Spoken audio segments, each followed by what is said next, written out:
Hello दोस्तों, हमारे YouTube channel में आप सभी का स्वागत है। इस वीडियो में हम जी शिपिंग स्टॉक के ऊपर डिस्कशन करने वाले हैं। काफ़ी सारे इंपॉर्टेंट टॉपिक्स को कवर करेंगे। चलो स्टार्ट करते हैं। सबसे पहले देखो दोस्तों, आज कंपनी की Q3 रिजल्ट्स आउट हुई है। थोड़ा इसे हम डिस्कस कर लेते हैं। मार्केट आवर में ही रिजल्ट्स आई थी। यहाँ पर देखो, अगर हम सेल्स की बात करें तो -1% से ईयर ऑन ईयर बेसिस पे डिक्लाइन हुई है। 1245 करोड़ से घटकर 1237 करोड़ पर कंपनी की सेल्स पहुंच चुकी है। एंड अगर हम क्वार्टर ऑन क्वार्टर बेसिस पे बात करें तो 1354 करोड़ से घटकर 1237 करोड़ पर पहुंची है। तो क्वार्टर प्लस ईयरली यहाँ पर सेल्स के अंदर डिक्लाइन देखने को मिली है। एबिट की बात करें तो यहाँ per year on year basis पे -6% की डिक्लाइन हुई है। 650 करोड़ से घटकर 611 करोड़ पर पहुंच चुकी है। And quarter on quarter basis पे बात करें तो 654 करोड़ से घटकर 611 करोड़ पर पहुंच चुकी है। नेट प्रॉफिट के अंदर हमें ग्रोथ देखने को मिल रही है 10% की ईयर ऑन ईयर बेसिस पे। 538 करोड़ से बढ़कर 594 करोड़ पर पहुंच गई है। And quarter on quarter basis पे बात करें तो 576 करोड़ से बढ़कर 594 करोड़ पर पहुंच चुकी है। फिर यहाँ पर ईपीएस की बात करें तो ईपीएस भी उसी प्रकार से 10% से बढ़ी है। 37.7 रुपये से बढ़कर से 41.58 रुपये पर पहुंच चुकी है। And quarter on quarter basis पे देखें तो 40.32 रुपये से बढ़कर 41.58 रुपये पर पहुंच चुकी है। तो इस प्रकार के रिजल्ट्स हमें देखने को मिले हैं। अब यहाँ पर मार्केट एस्टिमेट्स की बात करें तो मार्केट एस्टिमेट्स ज़्यादा अवेलेबल नहीं है। यहाँ पर सिर्फ अगर हम नेट प्रॉफिट के अंदर बात करें तो नेट प्रॉफिट के अंदर एस्टिमेट्स थी 417 करोड़ की। ठीक है, तो कंपनी ने मार्केट एस्टिमेट्स को बीट की है 594 करोड़ की प्रॉफिट करके।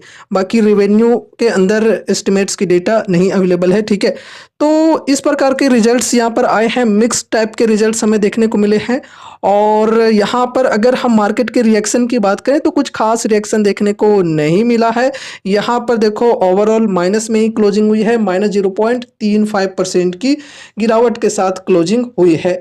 एंड अभी यहाँ पर अगर हम स्टॉक में करेक्शन की बात करें तो 52 वीक हाई के लेवल से तकरीबन 40% से भी ज़्यादा की करेक्शन स्टॉक में आ चुकी है। यहाँ पे अगर हम वैल्यूएशन की बात करें तो देखो भाई, वैल्यूएशन जो है इस स्टॉक की काफ़ी बेहतरीन है। काफ़ी लो वैल्यूएशन पर ट्रेड कर रही है स्टॉक। 4.5 की पी रेशियो है।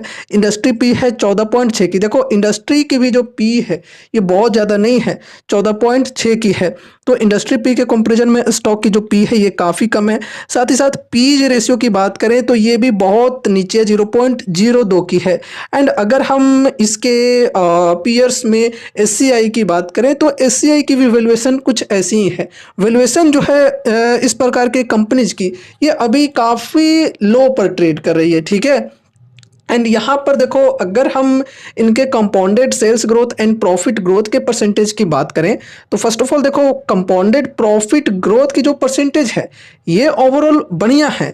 लेकिन कंपाउंडेड सेल्स ग्रोथ की बात करें तो ये कुछ खास नहीं है। पर्सनली मुझे ये कुछ खास नहीं लग रहा है। देखो यार, स्मॉल कैप की कंपनी है, यहाँ पर हम रिस्क क्यों लेते हैं? कहीं ना कहीं हमारी एक्सपेक्टेशन होती है यहाँ पर ज़्यादा रिटर्न्स पाने की। और ज़्यादा रिटर्न्स कैसे मिलेंगे? जब कंपनी बढ़िया तरीके से ग्रो करेगी। बढ़िया तरीके से ग्रो कैसे करेगी? जब कंपनी के प्रोडक्ट्स एंड सर्विसेज जो हैं वो बढ़िया तरीके से सेल होंगे। तो यहाँ पर सेल्स ग्रोथ इसलिए बढ़िया होना जरूरी है और उसमें कंसिस्टेंसी होना काफ़ी ज़रूरी है। और यहाँ पर देखो, कुछ खास हमें देखने को नहीं मिल रहे हैं। सिंगल डिजिट्स में है, डबल डिजिट में है पास्ट 3 ईयर्स में, लेकिन ये भी कुछ खास नहीं है।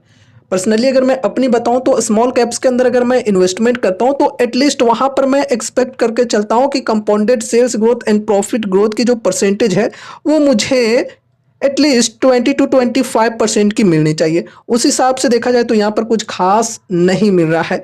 तो इस वजह से अभी मुझे ये जो स्टॉक है ये ठीक नहीं लग रही है। अब इसका मतलब ये नहीं कि आप लोग यहाँ पर इन्वेस्ट ना करो। अगर आपको अपनी स्टडी, अपनी एनालिसिस के अनुसार ठीक लगती है और विजन है लॉन्ग टर्म का, तो फिर यहाँ पर अपने अनुसार होल्ड कर सकते हो। ठीक है, मैं किसी को ये नहीं कह रहा हूँ कि आप लोग यहाँ पर बेचकर निकल जाओ। ये मेरी स्ट्रेटेजी है, क्योंकि इसके कंपैरिजन में अदर स्मॉल कैप्स के ऑप्शंस मेरे पास अवेलेबल हैं, जहां पर रिस्क भी इसी की तरह है, लेकिन जो कंपनी के अंदर sales growth and profit growth की परसेंटेज है वो इसके कंपैरिजन में काफ़ी बेहतर है। तो मैं उसे प्रेफर करूंगा। ठीक है, तो इस वजह से मुझे अभी ये जो स्टॉक है ये कुछ खास पसंद नहीं है। आगे चलकर अगर चीज़ें ठीक हो जाती हैं तो फिर यहाँ पर मैं इन्वेस्टमेंट की सोच सकता हूँ, लेकिन अभी के हिसाब से मुझे कुछ ठीक नहीं लग रहा। लेकिन एक चीज़ और है कि ये जो शिपिंग सेक्टर है ना, इसके ऊपर गवर्नमेंट का जो फोकस है ये देखने को मिल रहा है पिछले कुछ समय से, और गवर्नमेंट जो है ये इस सेक्टर के ऊपर काफ़ी ज़्यादा ध्यान देने की कोशिश कर रही है। अगर आगे चलकर गवर्नमेंट की सपोर्ट मिलती है तो इस सेक्टर में बढ़िया ग्रोथ की चांसेज होंगी, और सेक्टर से रिलेटेड ये जो कंपनीज हैं इनके अंदर भी ग्रोथ की चांसेज हो सकती हैं। ये गवर्नमेंट के ऊपर काफ़ी ज़्यादा डिपेंडेंट सेक्टर होता है।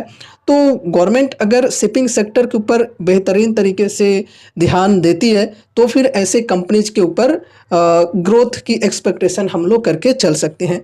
और देखो अभी पिछले कुछ समय से गवर्नमेंट का सपोर्ट जो है वो शिपिंग सेक्टर के ऊपर देखने को मिल रहा है, तो उस हिसाब से हम थोड़ा सा यहाँ पर एक्सपेक्ट करके चल सकते हैं कि शायद से लॉन्ग टर्म में कंपनीज को बेहतरीन तरीके से बेनिफिट्स मिले गवर्नमेंट के द्वारा। ठीक है, अब देखो यहाँ पे करेक्शन तो काफ़ी ज़्यादा आगे हैं, डिस्काउंट तो 40% से भी ज़्यादा मिल रहे हैं। तो ऐसे में जो इन्वेस्टर्स को पसंद आते हैं स्टॉक्स, वो ऐसे में बाइंग करने की सोचते हैं, एसआईपीज करने की सोचते हैं। ठीक है, एंड यहाँ पर अगर ऑलरेडी हाई के लेवल्स पर ख़रीदारी करके बैठे हुए हो तो थोड़ा सा वेट करके चल सकते हो। अगर आपने हाई के लेवल्स पर काफ़ी ज़्यादा अमाउंट्स लगा दिए तो अब बहुत ज़्यादा अमाउंट्स लगाने की ज़रूरत नहीं है, ओवर वेट करने की ज़रूरत नहीं है, क्योंकि उससे आपका जो रिस्क है वो काफ़ी ज़्यादा बढ़ सकता है। तो अब बस आपको थोड़ा वेट एंड वॉच करना होगा अगर आपने हाई के लेवल्स पे काफ़ी ज़्यादा अमाउंट्स लगा रखे हैं तो।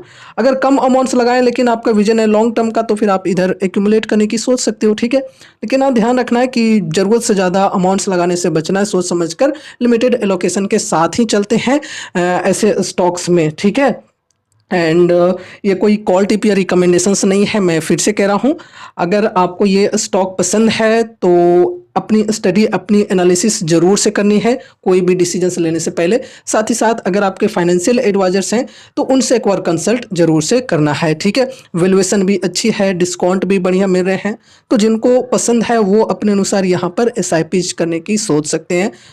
तो ये रही हमारी आज की वीडियो जी शिपिंग स्टॉक से रिलेटेड। उम्मीद है कि इस वीडियो के माध्यम से आपको कुछ यूजफुल इन्फॉर्मेशंस मिले होंगे। तो वीडियो को लाइक करके चैनल को सब्सक्राइब कर देना, और मिलते हैं अगले नए वीडियोज़ के साथ। तब तक के लिए बाय बाय।